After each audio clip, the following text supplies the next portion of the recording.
Will making more than $75,000 a year increase your happiness and well-being? Hey guys, it's Tiger, and in this video I'm going to be answering that question by going over a very recent research study that pretty much goes over the same topic. Before we dive into the video though, please subscribe to my channel. I really appreciate it because I'm going to be posting a lot more similar content to this. In the future, I'm also going to be posting more content that's like focused on the relationship between happiness and other things like personality and of course money.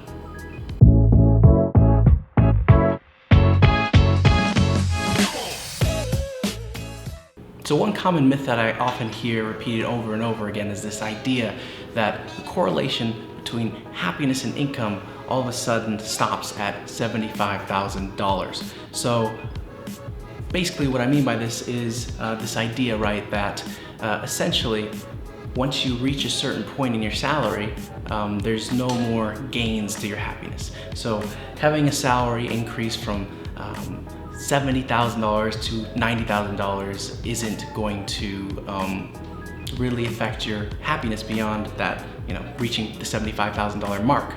Recently, there was a paper titled "Experience Well-Being Rises with Income Even Above $75,000," and this paper caused a lot of kind of controversy and got a lot of different citations and different newspapers and articles. And essentially what these researchers were trying to figure out, right, is if a person makes like $100,000 or $400,000, how does that affect their happiness? And the way they assess this, the way they measure this is they basically give hundreds upon thousands of people this little questionnaire that basically estimates their happiness. So it's like, okay, on a scale of like 1 through 7, how happy are you? And they also have these same people report how much money they rake in. What these researchers actually found is that as income increases, your gains in happiness actually increase, even after $75,000. So if you raise your income from $75,000 to $100,000, or even from, let's say, $400,000 to $450,000, right? There's going to be gains in happiness, and these gains actually seem to increase even more so over time. So it doesn't really flatline at $75,000. A question that you might have in your mind right now is, okay, does this mean that if I'm poor, I'm not going to be happy? And this is the really interesting thing about this study. It's so misleading because yes, there is a correlation between money and happiness, but even in the words of Killingsworth, the author of the paper, basically the correlation between money and happiness is a lot smaller than what you would think. So we're talking about a 0.1 correlation. To compare that or something else, right?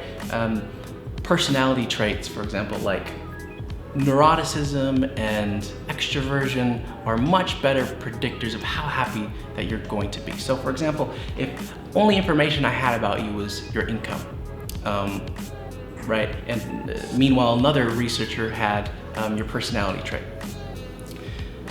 I would probably have a worse prediction of whether or not you'd be happy compared to the person who has access to your personality information.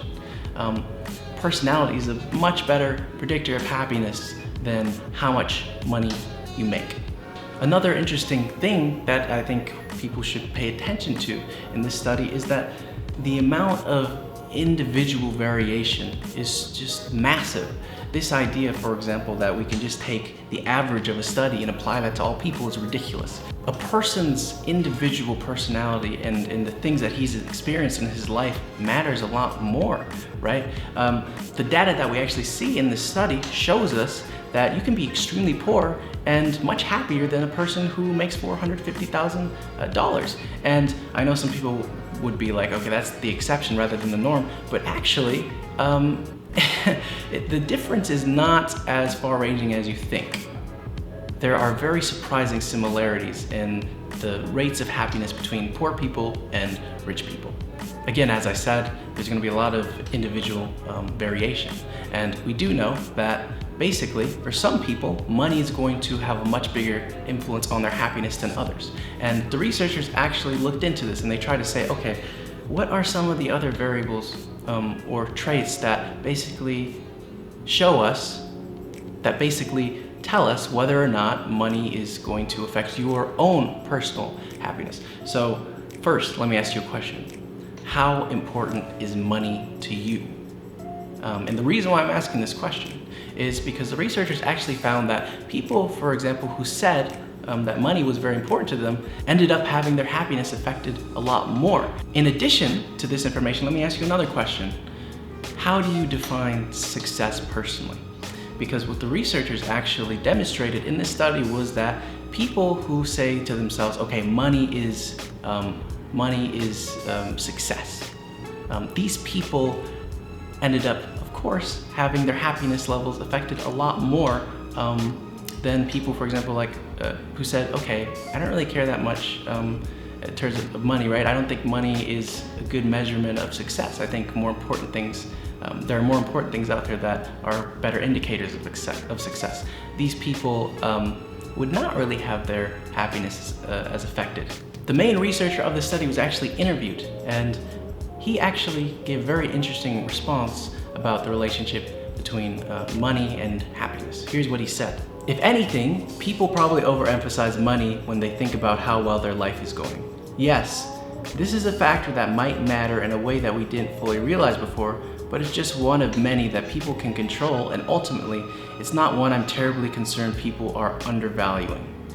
What I think is very powerful about this statement is that essentially, the researcher basically says, right, happiness is within your control, right? There are a few variables that are more important than money that you can actively change in your own life to change your own success. And he actually also talked about creating an equation for happiness. If you learned anything from this video, it should be that money does not affect happiness as much as you probably think it does. In fact, it's a very, very small influence on a person's well-being and happiness. Anyway guys, that's gonna wrap it up for this video. I really hope you enjoyed it. If you did, subscribe. Feel free to subscribe. I really appreciate it because I'm posting new content similar to this even. You know, I'm gonna be talking about personality and happiness and other things. So yeah, keep on the lookout for that, and as always, take care.